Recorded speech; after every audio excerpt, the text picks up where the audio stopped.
Welcome to the Dog Nerd Show, where we geek out over our best friends. I'm Megan. And I'm Michael, and this is a show about all things dog.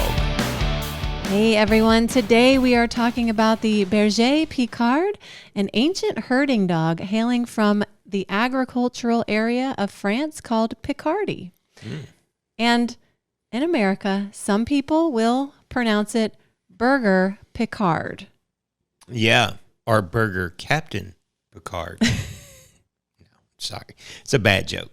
But the interesting thing about this is this breed nearly went extinct after the First and Second World Wars because there was so much action happening in this part of France that it devastated not only the area but this breed. And yeah, thankfully though the breed prevailed, and you can learn all about it and determine if it's the right breed for you. Yeah, but before we jump into the interview, if you love dogs and our content, please be sure to subscribe. It really helps us out a lot. Yeah, and hit that little notification bell so that you will never miss an episode, and you'll get notifications every time we have a new show.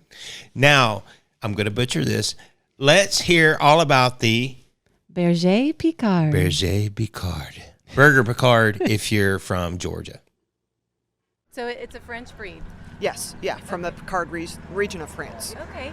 And what was this dog bred to do? Herd. It's a herding dog. Okay. So this coat looks like it might shed. Is that right? It does. It's a coarse coat, very low oil. So actually she cleans up pretty well, but yes, they do shed. Is it double coated? Yes. Okay. Yes, she is. Are they a big barking dog? No, not necessarily, only with reason, pretty much. Yes. Okay. And what would be the activity level of this breed? Very high, very high. High energy, she can run all day. Wow. So if you're thinking about getting this breed, should you be a runner? Should you be a hiker? Somebody very active? Yes, any of that. She loves to run. Okay. They love to run. So you probably want a large yard. Like this would not be a good apartment dog? No, not a good apartment dog, and they will act out if they don't get enough exercise. Not like chewing or anything, just rambunctious. Gotcha. So would this be a good dog for a first-time dog owner?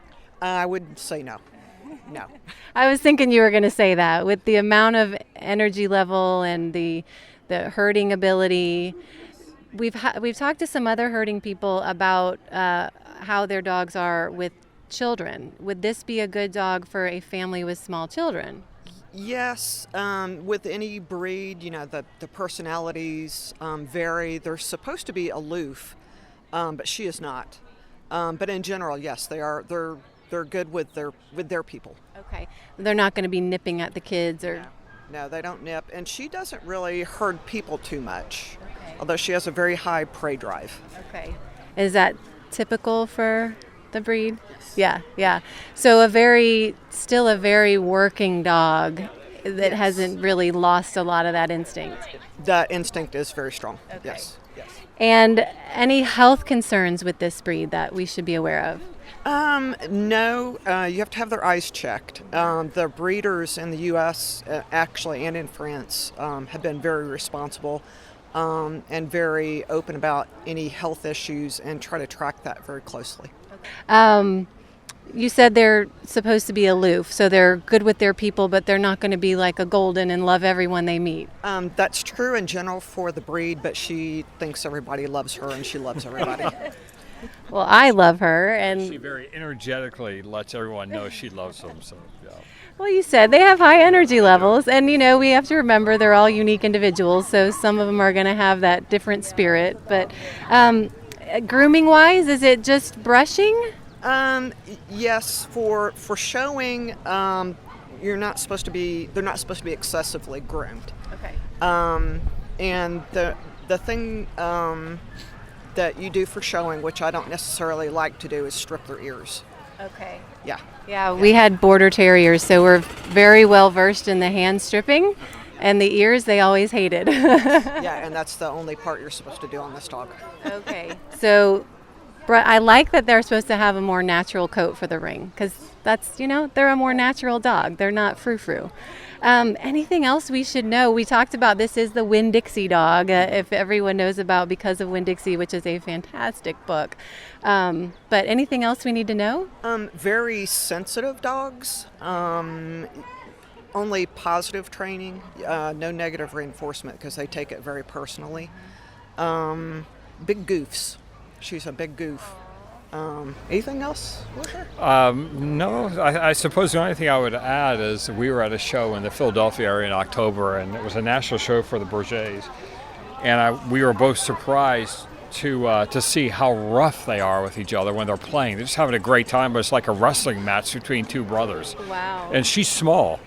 So some of the larger males and some of the larger bitches as well, they were just going at it, having a great time. So And you're kind of going, so she's very, very high energy, as Jenny suggested. So Yeah. Well, great. Thank you so much. Sure. We really appreciate this. I can't get enough of her. I love a scruffy dog. Man, such a cool breed with an amazing working instinct, still just very evident throughout the breed. Yeah, so a couple of takeaways.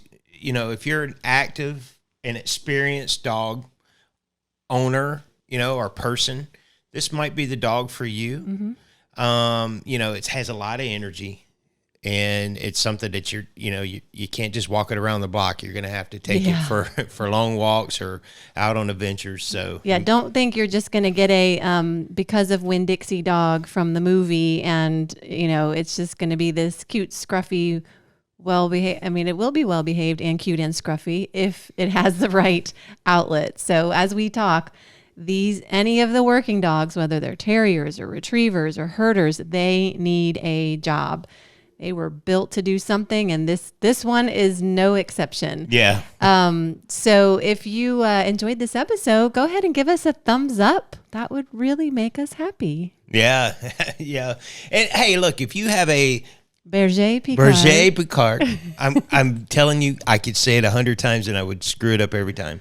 But if you have a Berger Picard, please, we'd love to hear from you. Drop a comment down in the description or send us an email. And that being said, Yeah, speaking of comments, let's look at our commenter of the show. So let me head over there.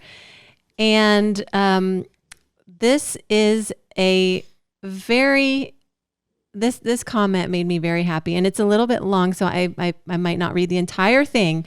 But shout out to Trinity, Trinity, I'm going to mess up your name. Jagdeo. I don't know. Okay. I struggle with Trinity. Berger Picard. Trinity watched our barn hunt episode, and she said this is extremely, with extremely in all caps, useful and resourceful. That's cool. Can you do the same for Fast Cat, explaining the titles and terms as well? There's a huge Facebook community for these things, and with the warmer weather coming around and more people getting out, there are going to be more and more people interested in it.